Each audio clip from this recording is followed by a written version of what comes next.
नमस्कार, जनता टीवी देख रहे हैं आप। मैं हूं आपके साथ अमर त्रिपाठी। बुलेटिन में रुक करेंगे 2 मिनट में 10 बड़ी खबरों की ओर। चमोली के गोविंद घाट में पहाड़ी से चट्टान गिरने पर हुआ हादसा। हेमकुंड साहिब जाने वाला पुल हुआ क्षतिग्रस्त।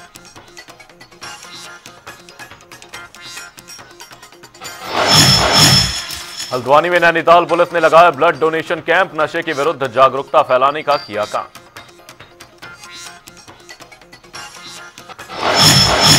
देहरादून में जिलाधिकारी ने की लखवाड़ परियोजना की समीक्षा बैठक। अधिकारियों को दिए आवश्यक दिशा निर्देश। व्यासी लखवाड़ प्रोजेक्ट की हर 10 दिन में होगी मॉनिटरिंग।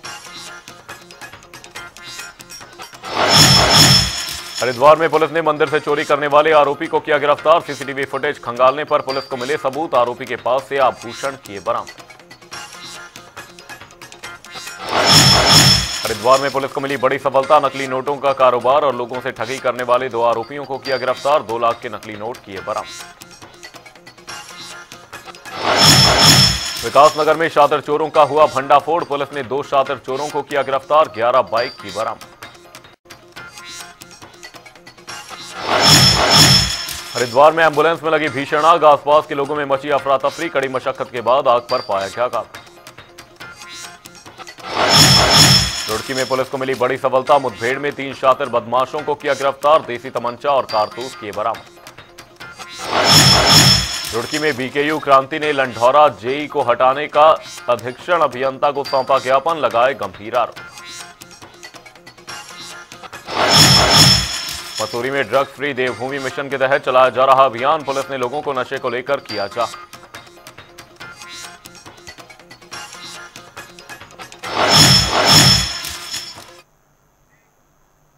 2 मिनट में 10 बड़ी खबरों के बाद अब रुक करेंगे खबरों की ओर। हरिद्वार में वन विभाग ने शरारती तत्वों से निपटने का फैसला लिया है। ऐसे लोग जो हाथियों के साथ छेड़छाड़ कर उन्हें परेशान करते हैं और उनका वीडियो बनाकर सोशल मीडिया पर वायरल करते हैं, जिसके चलते वन विभाग के अधिकारियों ने कहा ऐसे लोगों के खिलाफ वन्य जीव संरक्षण अधिनियम के तहत मुकदमा दर्ज कर कार्रवाई की जाएगी। वन्य जीव संरक्षण अधिनियम 1972 के तहत जो है किसी भी वन्य जीव की वीडियो बनाना या तंग करना या उसके पीछे बाइक दौड़ाना, जैसे कि कई वीडियो हमारे संज्ञान में भी आई कर रहे हैं लोग, तो ये कानूनन अपराध है। और इसमें हमारे द्वारा टीमों का गठन किया गया है। हर सेक्शन में सेक्शन अधिकारी के नेतृत्व में टीम बनाई गई है, जिन्हें उन्हें निर्देश दिए गए हैं कि उनको जो है पहले वार्न करा जाए। अगर वार्निंग से नहीं समझते हैं तो उनके तहत वन्य जीव संरक्षण अधिनियम के तहत कार्रवाई की जाएगी। के माध्यम से भी हमारे पास वीडियोज आती हैं कि हरिद्वार की ये वीडियो है, पर जब हम देखते हैं उसे नेट पे उसे देखते हैं तो उसमें पता लगाया जाता है कि ये जो वीडियो थी काफ़ी पुरानी थी। तो इसके लिए भी मैं आपके माध्यम से समस्त जनता, जो भी यहाँ की जनता है हरिद्वार की, उनसे ये रिक्वेस्ट करूंगा कि ऐसी भ्रामक जानकारी ना फैलाएं, क्योंकि ये भी अपने आप में वन्य जीव संरक्षण अधिनियम के तहत एक कानूनन जुर्म है। उत्तराखंड विधानसभा में मौजूदा भू कानून में संशोधन के बाद यह फैसला लिया गया कि हरिद्वार और उधम सिंह नगर में बाहर के लोग बिना प्रतिबंधों के जमीन खरीद सकेंगे। इसके बाद से ही बहुत से लोगों में खुशी की लहर है, लेकिन सामाजिक कार्यकर्ता और राज्य आंदोलनकारी सरकार के इस फैसले से नाराज हैं और उनका मानना है कि बाहरी राज्यों के लोग बड़े पैमाने पर भूमि पर कब्जे जमा रहे हैं। वो दोहन की हिमायती है। हरिद्वार और उधम सिंह नगर को बाहर रखने का तात्पर्य यह है कि सरकार में बैठे हुए अधिकारी, ब्यूरोक्रेट्स और लीडर लोगों ने, जो नेता लोग हैं, उन्होंने यहाँ पर काफ़ी इन्वेस्टमेंट ज़मीनों में कर रखा है और गंगा किनारे कर रखा, ताकि उनके पट्टे बांटे जाएं और वो जो है उस पर अवैध खनन कर सकें। बेसिक विषय ये है। विषय रहा कि हरिद्वार और उधम सिंह नगर को भू कानून से अलग रखने का यह राज्य के साथ द्वेष भावना है और यह स्पष्ट रूप से परिलक्षित इस दृष्टि से भी होता है कि सरकार में बैठे हुए लोगों ने यहाँ पर जिस प्रकार से इन्वेस्टमेंट व्यावसायिक दृष्टि से किया हुआ है, वह इसको अलग रखना चाहते हैं, ताकि वह नियम जो जनता की मांग पर जिस प्रकार के कड़े भू कानून के लिए प्रेशर दिया जा रहा था सरकार पे, वह उस चीज़ से दूर रहें और वह अपना प्रॉफिट, अपना व्यवसाय, अपना अवैध धंधा इन जनपदों में करते रहें। पहली तो जो भू कानून नया लेके आए हैं माननीय मुख्यमंत्री, वो स्वागत योग्य है, चूँकि हमारे पहाड़ के जो भी 11 ज़िले हैं उनमें बेसिक सुविधाएं, यानी कि जो इंफ्रा की सुविधाएं होती है, उनके लिए भूमि उपलब्ध नहीं हो पा रही थी। अब इस व्यवस्था से कम इंफ्रा की भूमि उपलब्ध होगी। हरिद्वार उधम सिंह नगर न केवल उत्तराखंड बल्कि नॉर्थ इंडिया के बड़े औद्योगिक जिलों में इनकी शुमार है। यहाँ पे देश और विदेश के बड़े उद्योग यहाँ मौजूद हैं। इन दो जिलों को लिए विशेष व्यवस्था बनाने से उद्योगों के विकास में, पुराने उद्योगों की एक्सपेंशन में और नए उद्योग आने में की नीति में ठीक होगा और उनके लिए भूमि की उपलब्धता सुनिश्चित हो जाएगी। उत्तराखंड में चारधाम यात्रा को लेकर सरकार की ओर से टैक्सी कार संचालकों के लिए बनाए गए नियमों का टैक्सी मैक्सी महासंघ ने विरोध शुरू कर दिया है। इस पर जानकारी देते हुए टैक्सी मैक्सी महासंघ के प्रदेश अध्यक्ष सुंदर सिंह पंवार ने कहा कि अगर सरकार ने टैक्सी कार संचालकों के लिए बनाए गए नियमों में संशोधन नहीं किया तो पूरे प्रदेश में टैक्सी मैक्सी महासंघ के साथ प्रदेश की अन्य ट्रांसपोर्ट यूनियन भी चारधाम यात्रा का विरोध करेंगे और अगर उसके बाद भी सरकार ने नियमों को नहीं बदला तो प्रदेश भर में चक्का जाम किया जाएगा। जो नियम अभी उत्तराखंड सरकार ने किया है कि चारधाम यात्रा में जो आपको एक डिक्लेरेशन फॉर्म जो आपको देना पड़ेगा यात्री को, पहले तो रजिस्ट्रेशन की जरूरी किया था और अब उसके साथ एक डिक्लेरेशन फॉर्म भी किया कि आप कहाँ रहेंगे, कौन से होटल में रहेंगे, कौन से रेस्टोरेंट में खाएंगे, कहाँ आपको रुकना होगा। ये सब चीज़ जो बाध्यताएं की जा रही है उत्तराखंड सरकार द्वारा टूरिस्टों के लिए चारधाम यात्रा के लिए, मैं उसका पुरजोर विरोध करता हूँ। और अगर इन्होंने इस प्रकार का इस नियम को वापस नहीं लिया तो हम लोग चक्का जाम करने के लिए बाध्य हो जाएंगे और पूरे चारधाम का हम लोग विरोध करेंगे। पूरे उत्तराखंड सरकार ने पहले तो की थी कि आपको रजिस्ट्रेशन होना बहुत अनिवार्य है, अब रजिस्ट्रेशन के साथ एक डिक्लेरेशन फॉर्म एक किया कि आप कौन से होटल में ठहरेंगे, कौन से ढाबे में खाएंगे, कौन से रेस्टोरेंट में खाएंगे, कौन से होम स्टे में रुकेंगे। तो आप तो अपने टूरिस्ट को यहाँ पे उनको इतनी बाध्यता कर रहे हैं, उनको इतनी जबरदस्ती उनके लिए किया जा रहा है कि आपको बड़कोट जरूर पहुँचना है। अगर कहीं लैंडस्लाइड हुआ कैसे पहुँचेगा आदमी बड़कोट या नैनबाग से? या बरसात में इतनी बरसात होती, लैंडस्लाइड होता, कभी किसी की गाड़ी खराब होती, कभी कुछ होता, तो आदमी की तुम आप कैसे क्या क्या नियम बना रहे हो? मेरे तो ये समझ में नहीं आ रहा कि आप यहाँ के लोगों को रोजगार देना चाह रहे हो या हमारा रोजगार छीनना चाह रही है सरकार।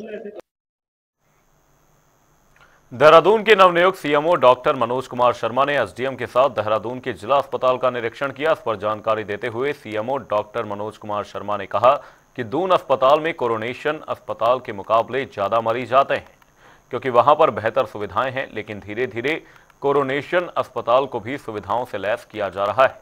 उन्होंने कहा कि हमारा प्रयास है कि हम कोरोनेशन अस्पताल में स्पेशलिस्ट डॉक्टरों की कमी को पूरा कर सकें। देखिए, अब आप सही कह रहे हैं, दून चिकित्सालय क्योंकि बहुत पुराना चिकित्सालय है, लोगों की आदत होती है वहाँ जाने की और डेफिनेटली मेडिकल कॉलेज होने की वजह से वहाँ पे फैसिलिटीज़ भी ज़्यादा हमारे पास स्पेशलिस्ट हैं, वहाँ पे सुपर स्पेशलिस्ट भी हैं, तो डेफिनेटली इसकी वजह से पब्लिक का रुझान उस तरफ ज़्यादा है। लेकिन आप देख रहे हैं धीरे धीरे हमारा जो कोरोनेशन हॉस्पिटल है, जिला चिकित्सालय, ये भी स्ट्रेंथन हो रहा है और हमारे लगातार प्रयास रहेंगे कि जो स्पेशलिस्ट की कमी है या सुपर स्पेशलिस्ट भी हम यहाँ पर ला सकें। कार्डियोलॉजिस्ट भी हमारे यहाँ पे अभी आए हैं, तो अन्य भी हम न्यूरो फिजिशियन, न्यूरो सर्जन किस तरीके से हम उनको ला सकते हैं, ये प्रयास रहेंगे। और डेफिनेटली जैसे सुविधाएं बढ़ेंगी तो डेफिनेटली पब्लिक उस तरफ मूव करेगी, ऐसा हमारा विश्वास है। सिख समाज के सैकड़ों लोगों ने सिख संगत और गुरुद्वारा सिंह सभा के लोगों ने एक सिख नवयुवक के साथ मारपीट की और धार्मिक भावनाओं को आहत करने वाली घटना के विरोध में मुख्यमंत्री के नाम संबोधित ज्ञापन एसडीएम को सौंपा। साथ ही उन्होंने मांग की कि ऐसे अपराधियों को तुरंत गिरफ्तार कर कड़ी से कड़ी सजा देनी चाहिए।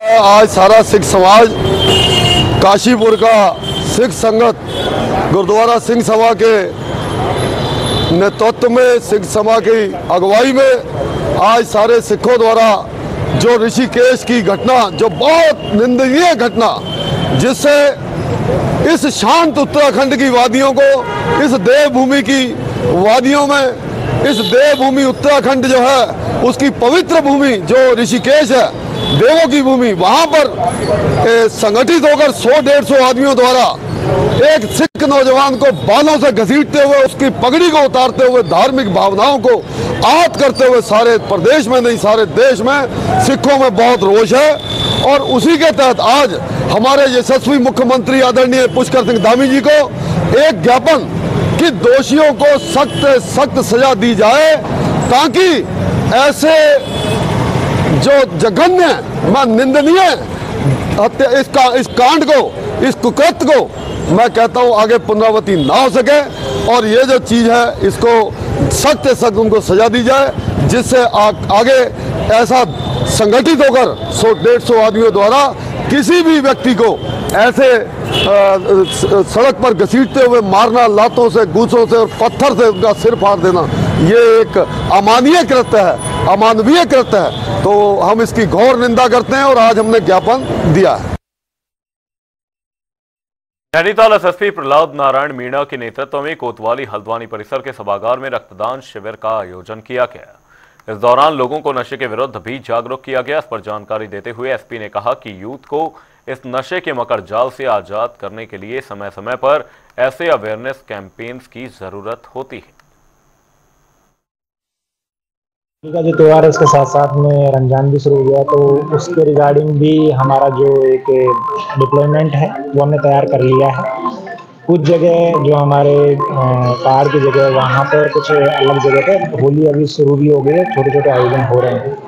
तो इन सब चीज़ों को देखते हुए कि हर प्रोग्राम ठीक से निपटे, किसी तरीके का सांप्रदायिक सद्भाव नहीं बिगड़े, इसको लेके पीस कमेटीज़ भी मीटिंग हमने शुरू कर दी है। डिप्लॉयमेंट हमारा फाइनल हो गया है और उस दिन के लिए होली के जहाँ दहन होगा और अगले दिन जो रंग की होली है उसको लेके भी हमने दिशा निर्देश जारी किए। तो हमें उम्मीद है कि होली का जो त्यौहार है वो शांतिपूर्ण तरीके से निपट जाएगा। जो ऐसे लोग हैं जो त्यौहार को उड़दंग फैलाने वाले हैं या ट्रैफिक रूल्स को वायलेट करते हैं, उनसे हमारा रिक्वेस्ट है कि इन सब चीज़ों से बचें, क्योंकि ऐसी अगर गतिविधि उनके द्वारा की जाती है तो पुलिस उसमें फिर आवश्यक विधिक कार्रवाई भी नहीं मिलती है।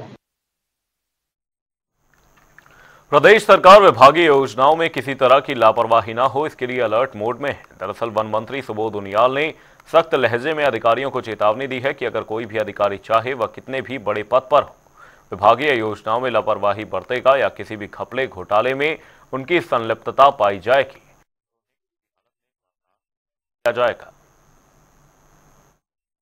को लेकर बहुत सख्त है। यही कारण है कि आपने देखा पिछले 3 वर्षों में पीसीसीएफ रैंक के अधिकारी से लेकर के सीएफ के अधिकारी से लेकर तमाम एसीएफ और रेंजर और बंद दरोगाओं को हम लोगों ने निलंबित करने का काम किया और कईयों के खिलाफ कार्रवाई चल रही है। तो इसमें किसी को बख्शा नहीं जाएगा। जो भी जांच होगी उस जांच के हिसाब से निश्चित रूप से कार्रवाई की जाएगी। उत्तराखंड की भौगोलिक परिस्थितियों के चलते हर साल बरसात के मौसम में बाढ़, भूस्खलन, हिमस्खलन जैसी घटनाओं का सामना करना पड़ता है। ऐसे में इन आपदाओं से पार पाने के लिए आपदा प्रबंधन अब अन्य प्रदेशों के अर्ली वार्निंग सिस्टम से फीडबैक लेने जा रहा है। इस पर जानकारी देते हुए बीजेपी प्रदेश प्रवक्ता कमलेश रमन ने कहा कि इस तरह की पहल प्रदेश में आपदाओं से बचाव और जनहानि को रोकने में कारगर सिद्ध होगी। बिल्कुल, देखिए, सरकार की पूरी मंशा रहती है और संकल्पबद्ध है सरकार की, कोई भी आपदा अगर प्रदेश के अंदर आती है तो तुरंत वहां जाकर के लोगों की जान माल की सुरक्षा करना हमारे विभागों का काम है, हमारे कर्मचारियों का, हमारे चाहे सेना हो, एनडीआरएफ हो, एसडीआरएफ हो, तमाम सभी विभाग लग करके आपदा से निपटने का काम करते हैं। और उसी परिप्रेक्ष्य में एक आपदा प्रबंधन ने हमारी कमेटी बनाई है जो बाहर अन्य प्रदेशों में जाकर ये सर्वेक्षण करेगी कि किस प्रकार से वो लोग आपदा से बचने का काम करते हैं। उन सारी चीजों का ज्ञानवर्धन करके इस प्रदेश को किस प्रकार से हम आपदाओं से बचा सकते हैं, आने वाली आपदाओं से भी बचा सकते हैं, इसकी तरफ सरकार का ज्यादा ध्यान है। तो मुझे लगता है कि बहुत ही बेहतर ये निर्णय है कि प्रदेश के अंदर आपदा आने से पहले भी अगर हमारे इंतजाम बहुत अच्छे हो जाए तो मुझे लगता है कि इस प्रकार की आपदाओं से निपटने के लिए सरकार और विभाग और कर्मचारी तमाम सभी लोग अलर्ट होकर के रहेंगे तो किसी की भी जान या माल का खतरा नहीं होगा। और इस तरह की आपदाओं से निपटने के लिए हमेशा सरकार तैयार रहती है, चाहे मुख्यमंत्री जी के माध्यम से दिशा निर्देश देने का काम हो और चाहे अधिकारियों के माध्यम से, तमाम सारी चीजों से निपटने का काम सरकार करती है। चुनावों में लगातार कांग्रेस को मिल रही हार को लेकर पूर्व कैबिनेट मंत्री सूरवीर सिंह सजवान का बयान सामने आया है। उन्होंने कांग्रेस की हार के लिए पार्टी के बड़े नेताओं को जिम्मेवार माना है। साथ ही कहा कि हमें पार्टी के कार्यकर्ताओं को धन्यवाद करना चाहिए जो अभी भी कांग्रेस के साथ खड़े हैं। कांग्रेस का कार्यकर्ता ये निश्चित है, स्वाभाविक भी है कि एक चुनाव हारे। कारण मैं नहीं बता रहा हूं कि किन कारणों से हारे, कारण भी हम ही लोगों में से हैं, कारण भी हम ही हैं, कार्यकर्ता कोई कारण नहीं है। हम लोग जो अपने को नेता कहते हैं वही कारण है। और जिन कारणों से भी कांग्रेस लगातार हारती रही है तो कार्यकर्ता का डिमोलाइज होना स्वाभाविक है। और हम तो सलाम करते हैं उन कार्यकर्ताओं को जो आज भी इन परिस्थितियों में भारतीय जनता पार्टी से लोहा ले रहे हैं। कांग्रेस प्रदेश अध्यक्ष करण माहरा ने एक बार फिर ईवीएम पर सवाल उठाए हैं। उन्होंने कहा कि ईवीएम में कई ऐसी चीजें हैं जिनका प्रूफ करने से दिक्कतें आ रही हैं। साथ ही उन्होंने क्या कुछ कहा वो सुनिए।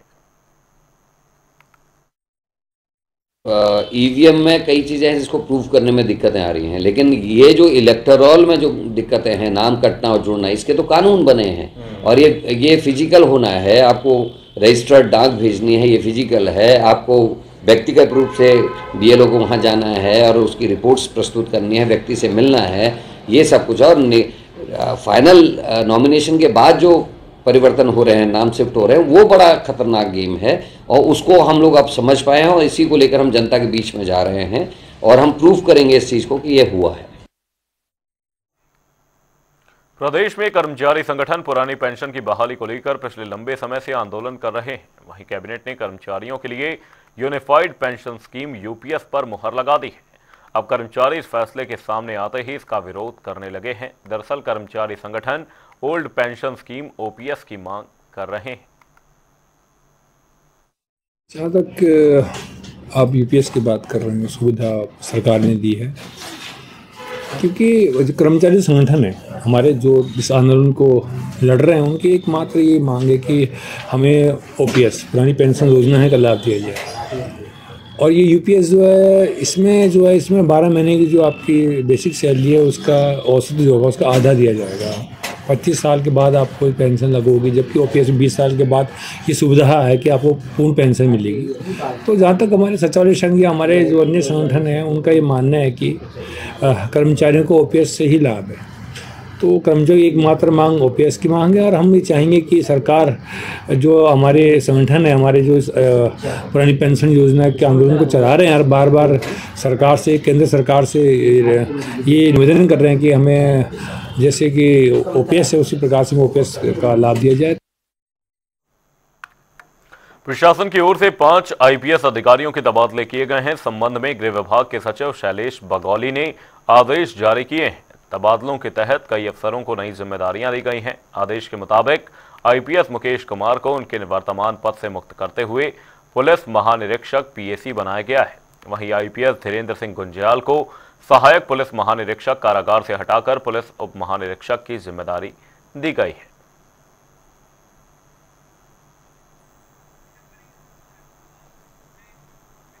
बुलेटिन में फिलहाल के लिए सिर्फ इतना ही। जय गणेश। जनता डी पर खबरों का सिलसिला रहेगा जारी। तब तक के लिए नमस्कार।